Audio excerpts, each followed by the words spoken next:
Favourite actor அப்படின்னா ஒரு படம் பார்த்து அவங்களால இன்ஃப்ளூயன்ஸ் ஆயிருப்போம்ல. Vijay sir obviously. ஆ விஜய் சார் தான். ம். சூப்பர். எந்த படத்துல இன்ஃப்ளூயன்ஸ் ஆனீங்க?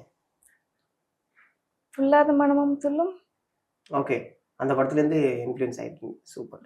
வாரண்ட்டுக்குள்ள வரும்போது ஒரு டைரக்டர் ஹீரோ அப்படிங்கிறத வந்து இங்க எல்லாருமே கொஞ்சம் கியூரியஸா தான் பார்த்தாங்க. ஏன்னா விலங்கு எடுத்த ஒரு டைரக்டர் அடுத்த வேர்ல்ட்ல அவரே ஹீரோவா பண்றாரு அப்படிங்கும்போது உங்களுக்கு ஓவராலா அவருடைய கேரக்டர்ல என்ன விஷயம் உங்களுக்கு ரொம்ப பிடிச்சிருந்துச்சு நீங்க பார்க்கும்போது?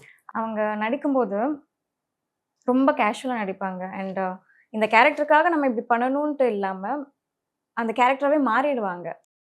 நல்ல இயல்பா ஒரு நார்மலான ஒரு காப் வந்து அவங்க வாழ்க்கையில என்ன நடக்குது, என்னென்ன டர்னிங் பாயிண்ட் நடக்குது, அதை பத்தின ஸ்டோரி தான் வாரண்ட். Super super super.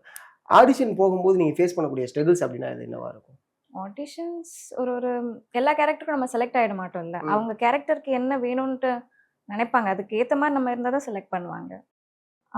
எல்லா ஒர்க்ஸ்லையுமே ஸ்ட்ரகிள் இருக்கும். ஆடிஷன்ஸும் கிடையாது. நார்மலாக நம்ம எதாவது ஜாப் தேட்டோம்னா கூட ரெஸ்யூமே எடுக்கணும் அண்ட் இன்டர்வியூஸ் ஒரு ஆஃபீஸ் போகணும், நிறையா இருக்குல்ல. லைக் வைஸ் ஆடிஷன்ஸ்க்கு நல்லா நம்ம க்ரூம் ஆகிட்டு போகணும். Travel expenses matters. காலேஜும் மேனேஜ் பண்ணணும். ஓகே. ஆடிஷன் போகும்போது நிறைய இடத்துல வந்து ஆடிஷன் ஒரு ஃபேக் ஸ்கேம்லாம் நடக்குதுல்ல, அது மாதிரிலாம் ஃபேஸ் பண்ணியிருக்கீங்களா? அந்த மாதிரிலாம் ஒரு நாக்கு வந்திருக்கா? அந்த மாதிரி எதுவும் வரல.